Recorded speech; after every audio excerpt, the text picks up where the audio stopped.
Don't go. We're going to introduce you to GoCom coming up next on this morning's Carolina People.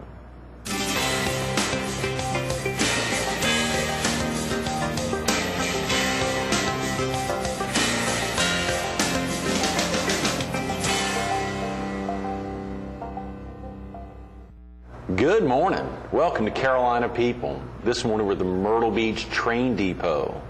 We're focused on television broadcasting and GoCom Media's one-year anniversary of their purchase of WRSP and WCCU TV. And we're visiting with GoCom Media's Chief Executive Officer, Ric Gorman. Good morning, Ric. Morning, Greg. How about this Myrtle Beach Train Depot? Isn't this amazing? What a building. It is incredible. Of course, last Friday we were with Jack Thompson, you know, the historian, the unofficial Myrtle Beach historian, the official photographer of the train depot, and has been with the Herald since its inception, who was instrumental in helping to preserve and stop the bulldozers from coming to take over the... A lot of history in this building. The pictures out front are amazing, and the time capsule, it's great. I'm glad they saved it. Absolutely. Hopefully we can get folks from all over the region to come in, and even potentially folks from Illinois to come visit Myrtle Beach and check out the train depot. This is so exciting to get you in, and of course to think about the one-year anniversary today of the purchase of the stations from Bay Hackle, who the next day purchased, of course, the station we're airing on now, WFXB TV, Fox 43. It's been an exciting year, hasn't it? It's been real exciting, real exciting. It's been fun to do business with Bay Hackle on both ways. It's a tremendous opportunity for them when they purchased Fox 43 here in Myrtle Beach, and they've done a great job with it. They're just a great broadcaster, based in the Carolinas, based in Charlotte, and I think. I believe one of the Bay Hackles still owns property here in Myrtle Beach, doesn't she? I believe you're right, absolutely. And of course, Beverly Poston, their current CEO, comes down a lot. I know one of the other family members does. Of course, they had the tough loss of their patriarch over this last 12 months. The guy, Cy Bay Hackle, who was instrumental. Of course, you were there in Charlotte for a long time. For 12 years. In fact, I think executive VP of Bay Hackle, Jim Babb, was on the board of a former version of GoCom based out of Charlotte when we lived in Charlotte. Is that right? That's right. Yeah. Are you originally from the Carolinas, Ric? No, I'm originally from Indiana. I'm a Hoosier. A Hoosier, yes. What brought you east? To the Carolinas? Actually, broadcasting had taken us, there's a line in the sitcom WKRP in Cincinnati. They're talking about I moved town to town up and down the dial, and that's exactly what our family did as we moved around broadcasting radio and then TV. In 1994, we decided to stop working for other people and start our own company, and that gave us, one of the main reasons we did that is we really wanted to control our own life, including where we lived, as opposed to somebody calling up and saying, hey, I want you to go to Jacksonville, or I want you to go to Tucson. So living in Charlotte, that's a place that we chose. We just love the Carolinas. That was the early incarnation of GoCom. In 1994, correct. Son of a gun. And y'all were based there in Charlotte, but did y'all actually own any stations there in Charlotte? None in Charlotte. We tried to a couple times, but didn't get the deals done. Which is probably good, because I'm not sure that I would want to manage a television station with the CEO living in town. At least not with me as the CEO. I wouldn't want that.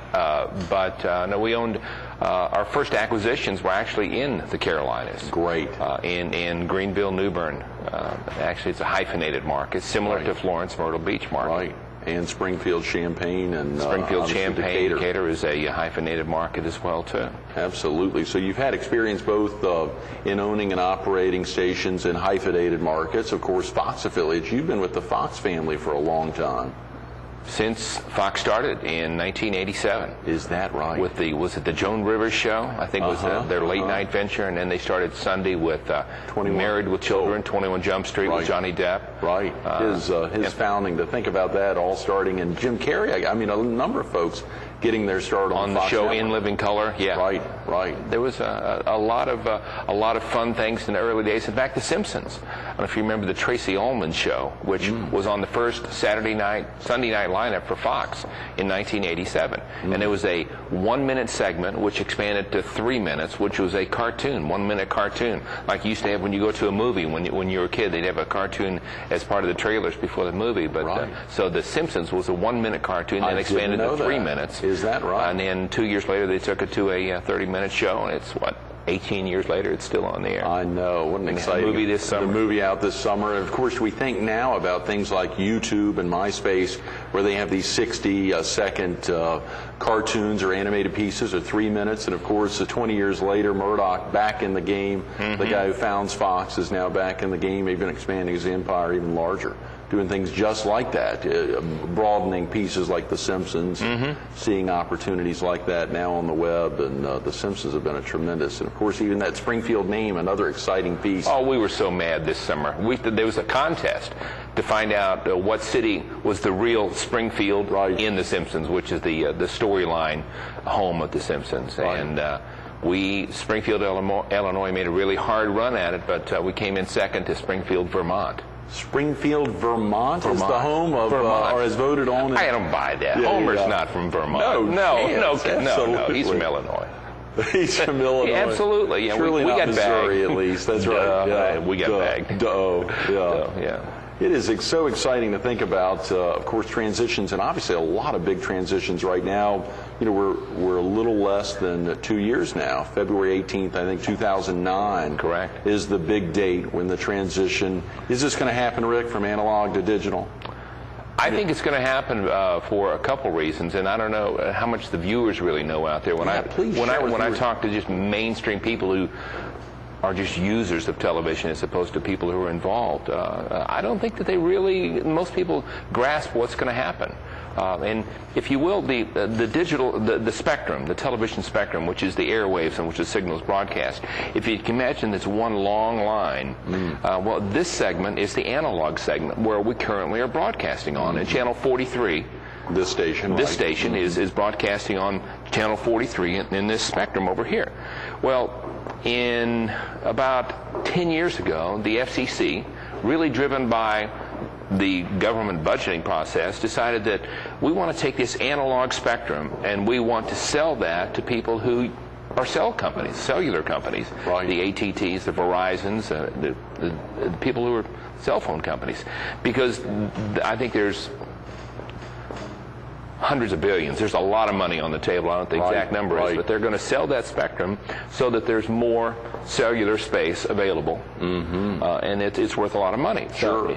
And the reason they said that they could sell this part of the spectrum is because over here on this other part of the line is the digital spectrum. So that requires, in order to move all these television stations over here, every television station in the country had to spend millions of dollars to build a brand new digital plant. You know that very well. That's right, absolutely. A brand new digital plant. So channel 43 becomes, channel 18. Channel 18. And what a lot of people don't understand is that as of February 19th or 18th of 2009, Feb 18 of 2009, channel 43 goes dark. Channel 13 in this market goes dark. Channel 15 and 21, they go dark. Anything on the analog spectrum that you're currently watching over the air, those stations just go dark. Then the digital signals, which have been running for quite some time, will replace that. So you'll have to, and you can't find channel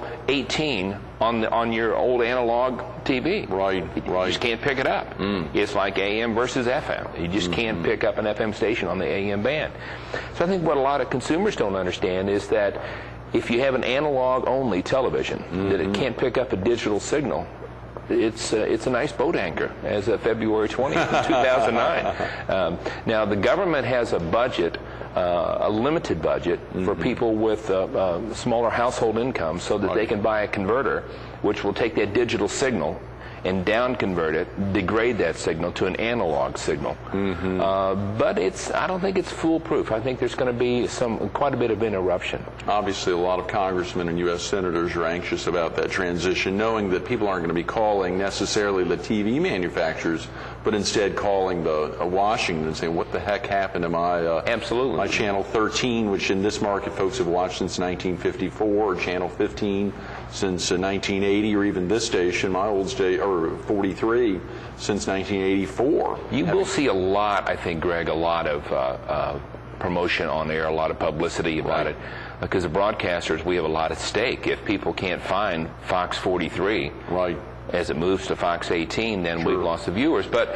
you know, they're going to find American Idol. They're going to find the news. They're going to find the NFL. But it's going to be some disruption, interruption of viewer habits and patterns for a brief period of time. Same thing for viewers in Springfield and Champaign, where I guess channel 44 and 55 will be changed, or 27 and 55 will be replaced by 44 and not sure the other channel number, of course, but it's very exciting to think about that transition. And CW23, prayerfully hopeful everything will come together on that. That's another transition that will take effect. Right. All these, part of the reason WFXB, what we've called Fox 43 since January 20th of 1997, is now Bayhackle is utilizing the phrase just WFXB TV or WFXB Fox, because they wanted to get away from that 43 from that moniker. dial position. Absolutely. And so many folks right now are watching on channel 7 on cable. They're not watching it on Dish or in Lumberton, obviously on channel 2, but most folks are seeing us over the air or on cable on channel 7, which is interesting. So getting away from the numbers is probably a good thing to a great degree, just promoting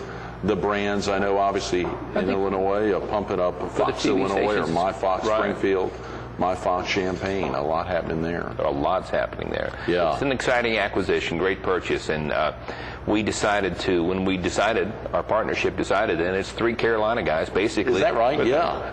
You know this. Well, I am a little aware of it, that's right. Yeah. Our largest investor is a great gentleman from Durham, Robinson Everett, who you might know. I do know that guy. Do you know that guy?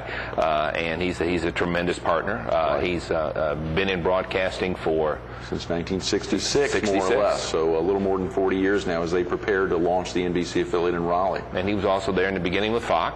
Right, absolutely. Converted a CBS affiliate to Fox. 3 CBS affiliates to Fox in Wilmington. And that's just a very, very small slice of what he is as a business person and career man. Absolutely. Being an investor. But he's a great partner. He, along with yourself. His middle son, yeah. And myself and my company, which is GoCom Broadcasting, which is the managing partner in the LLC. Right. Purchased 2 Fox affiliates in the Champaign-Springfield market. And we've used the term hyphenated for the last 5-10 minutes, and I'm sure the viewers don't really understand what that is. The government decided to assign marketplaces based upon population usage of retail and whether or not cities like Florence and Myrtle Beach can relate to each other, and created television markets. And this is a hyphenated market with 3. This market here, Florence, Myrtle Beach, with Florence, Myrtle Beach, and Lumberton. So you've really got 3 different parts to the marketplace, and those are separate newspaper markets, separate radio markets, but one television market. And the properties that we bought up in Illinois are exactly that. It's the same situation, and you've got Springfield, which is the state capital, a town of about 140,000 people. Right. And on the far west side of the market, far east side of the market is Champaign, a town of 110,000 people. Champaign-Urbana, but then there's another 40,000 transients, college students. Oh yeah, sure. Who are an integral part of that community. And then in the middle is a town of 85,000, Decatur, which is the home of Archer Midland Daniels. Yeah. One of the largest producers of ethanol. Right. And also, it's Caterpillar has one of their largest plants there. Is that right? So both ADM and Caterpillar. Very, very strong. So it's the economic underpinnings of the market are just really, really great. The weather's not as nice as we have down here, but it is a hyphenated market. And what's different about that market than this market is that Fox 43 serves the whole market with one signal. Right. If you will. Florence, Myrtle Beach, and Lumberton, and one stick sort of in the middle that covers it all, one transmitter.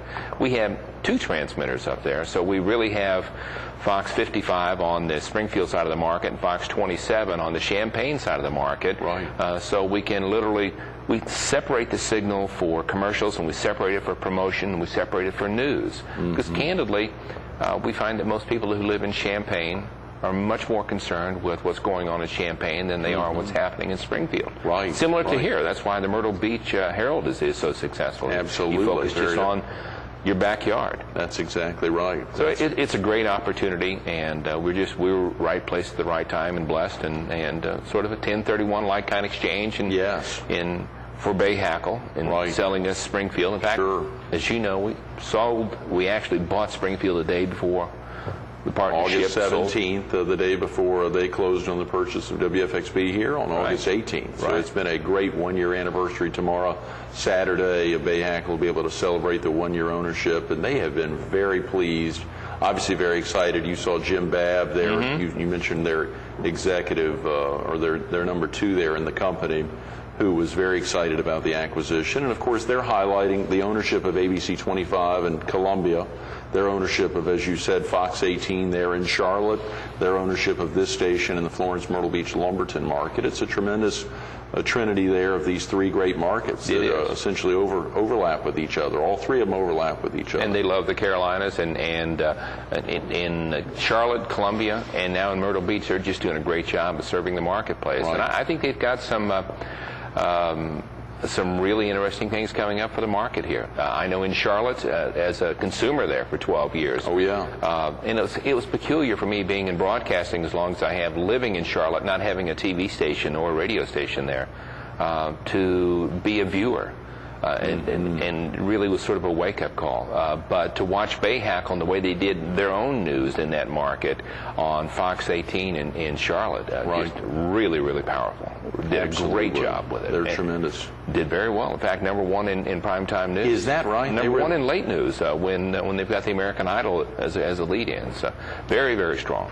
How has Fox Illinois, or the 2 stations there, which at some level have been promoted as Fox Illinois, now separately as My Fox Springfield and My Fox Champaign, how have we gone about, and I'm sure at some level utilizing the Fox Illinois brand there, how have we gone about broadening our base to get into news and get active in news? Have we found some great opportunities in news in the Champaign, 2 different Springfield things market? Specifically that we did. We formed a partnership in the marketplace with a broadcaster who also had a signal in Springfield and one in Champaign. Right. And it's the ABC affiliate owned by Sinclair, and they, which is a very large group, publicly traded group. Right. Out of Baltimore. They purchased. They had the ABC affiliates in the market, and they do it 11 o'clock. Central time zone, so they do a 10 o'clock news. And the difference between Central time zone and Eastern time zone is prime time in Central runs from 7p to 9p. Is that right? In Eastern it runs from 8p to 10p. How interesting. So they're producing a newscast at 10 o'clock. Our prime time ends at 9, so it was a good business deal for them to produce a 9 o'clock newscast for us. Very similar to what WBTW does for Fox 43. Sure, right here. Is that a 1-hour news or just a 30-minute? It's a 35-minute newscast, right, which runs from 9 to 9:35, 7 days a week, and that's been a very, very good venture. Ratings, the market has really responded very well to it. Great, Ratings are doing very well. Yeah. We're excited about that, and we're looking at possibly adding some morning news elements in the very near future. We also launched 2 websites, which one is called My Fox Springfield and My Fox Champaign. Right. And just like the newscast that we are at 9 o'clock, the newscast on the Springfield side is different than the newscast on the Champaign side because, again, all news is local. The most important news is local. What affects me personally. Right. And that's the fun about these websites is it's 2 different websites generated out of the same by the same management team, but the content is Champaign oriented and Springfield oriented. Tremendous. Trying to serve the local market. Do we are the news broadcast rebroadcast on My Fox Champaign? Not in their entirety. We take the top 5 to 10 stories per day. Okay, great. But we also, since we're partners with Fox, we get a lot of Fox and national news. Fox News, sure. And now we'll get more Fox Business News when Rupert launches Fox Business Channel, I think October 15th or getting close with the recent purchase of the Dow Jones, with the Wall Street Journal. Wall Street Journal, yes. Absolutely. And the Dow Jones, right. So very exciting. Very exciting. I wouldn't want to be MSNBC trying to compete against. Much like CNN, the poor guys there with Fox News Channel launching when it did. Did you ever think that Fox News Channel would be as strong as it's gotten, Rick? No, I really didn't. I think over the years what I've learned is never underestimate Rupert Murdoch when he wants to build something. Right. And he spends a tremendous amount of capital. I mean, getting into the internet, his first venture in was MySpace, and it's huge. Oh yeah, it's huge. And when he wanted to build a group of TV stations and to help his network, he goes after the NFL and pays what we were talking about that at dinner last night, $1.6 billion. 1.6 back in '94 for $400 million a year when originally the folks had been paying around $250 million a year in the 1990 cycle. to see 4 years later $400 million. It was difficult for CBS to compete and really open the doors for Fox to, as you said, with early back to The Simpsons back in '87 or Tracy Ullman and 21 Jump Street to '94 when the NFC was added, and those big CBS affiliates, what a hit to them, psychologically, emotionally, and I'm sure financially. It's all about content, and Murdoch produces great content. Right. And he just hires the best, and he plays to win. And winning is producing the best local content that you possibly can. Absolutely. How about the management at Fox Illinois, Rick? Some good folks at the helm? Really blessed there. Our Vice President General Manager for the market is Peter O'Brien, and Peter is we go way back. Is that right? Yeah. Almost 22 years. I've been working with him. And I just, as I moved down to town, up and down the dial, I was with Clear Channel for a long time, and Peter, we kept assigning him to other positions and assuming more and more responsibility. Right. He ran my first television station that we owned as GoCom. In Greenville, New Bern, a Fox station, hyphenated market, news partnership. So very, very similar situation to Springfield. And then I moved him to Huntsville. Peter's a great family guy in his mid-40s, Irishman. Good guy. He's a really good human being, very talented, energetic leader. We need to get him down to Myrtle Beach, Rick. He would love to invite him. He would love to come down, particularly in the winter. I bet. That's right. Well, this is airing obviously August 17th, so the opportunity to get him down. There's still a good bit of time to get him down when it's beautiful down here. Oh, he would love to. He's a pretty good golfer too. So. Oh, good. Even better. Who you have else any golf involved? courses here? We've got a couple. Do you? Yeah. Probably a couple across the street, a golf ball from here. And then we hired a gentleman named Randy Stone. Randy was with Grant Broadcasting for 17 years as their director of sales, and he came out of the Quad Cities in Illinois area, originally from Alabama. But Randy is a very, very talented revenue producer, and he's running the sales operation for all 5 entities. When I say 5 entities, there's the 2 Fox television stations and then the 2 websites that we have in the market, and we have filed with the FCC to purchase the CW affiliate in the market, which in this marketplace the counterpart would be CW21, WWMB, the former UPN affiliate, right? Similar station, and we will be bringing that into the family and taking that over somewhere around 1st of November. Great, good, absolutely. Success last Friday on the 10th when everything came off the public notice, and obviously that was great. And, seeing things roll forward now, it's been very exciting. It's a great opportunity. That's going to be a great trinity, and so a great crew there with Peter and Randy and the whole operation, and obviously interfacing, as you said. The excitement here at some level is you can have everything run out of Myrtle Beach, even serving folks in Florence and Lumberton and Laurinburg. There you really need separate folks in Champaign and Springfield and soon to be in Decatur to make a difference in each of those 3 communities. We really do. In fact, we're hiring, and hopefully we'll have this position filled by the 1st of September, a station manager for the Champaign side of the market. And it's just a commitment to the marketplace. We need a leader there, somebody who embraces the community, plays a role in the community, and then can translate that into reflecting the community on the air. Good. So we're excited. We think we've got the right prospect nailed down. With the opportunity to expand GoCom, did you and your bride make Illinois home? No, we're South Carolina people. We're Carolinians. We, having lived in Charlotte for 12 years, both of our kids, we became empty nesters 3 years ago, and one of our oldest starts in 5 days, starts law school at the University of North Carolina, Chapel Hill. Is that right? At Chapel Hill. Very excited about that. As you know, my 2 brothers and sister-in-law are all rising 3rd-year law students. And hopefully they'll give him some tips. I hope so. Probably the other way around, yeah. But we're really excited about that. And then our daughter is a junior at University of Georgia. So when the kids left home, we're sitting in Charlotte, and we had a home in Hilton Head that we built about 5-6 years ago, and we're going Charlotte, Hilton Head, and then Hilton Head won. We love South Carolina. We love the people. We love the state, and we love living close to the ocean. Absolutely. So GoCom Media, of course, headquartered in Hilton Head, and a big presence and focus on Illinois and Central Illinois, and obviously, as you highlighted, a state capital, plus the home of the University of Illinois, one of the strongest campuses, one of the oldest public institutions in America. of college institutions in America, and then the home of Archer Daniels Midland, and a big presence there for Caterpillar. They're a great TV market. When we think about Columbia, it's actually a little larger than the Columbia, South Carolina TV market. It really is. Although when you think of Columbia, I think Columbia's the 85th market, but it's basically one city and the suburbs around it, and the smaller cities around it. But our market is actually 3 market sizes larger than Columbia. Absolutely. How many years now in broadcasting, Rick? It's been a great run for you, and only getting better. That's right. We can't date you this early. The grade dates me. So right, after I quit teaching college in 1973, after graduate school, I taught college for a year and moved into broadcasting. Just celebrating your 34th year in broadcasting. That's depressing. I'm sorry, Rick. Yeah, that's great being with you this morning. Thanks so much for coming in. My pleasure, Happy celebration on the 1-year anniversary. Thank you. Stay tuned to more Carolina People with Ric Gorman coming up next.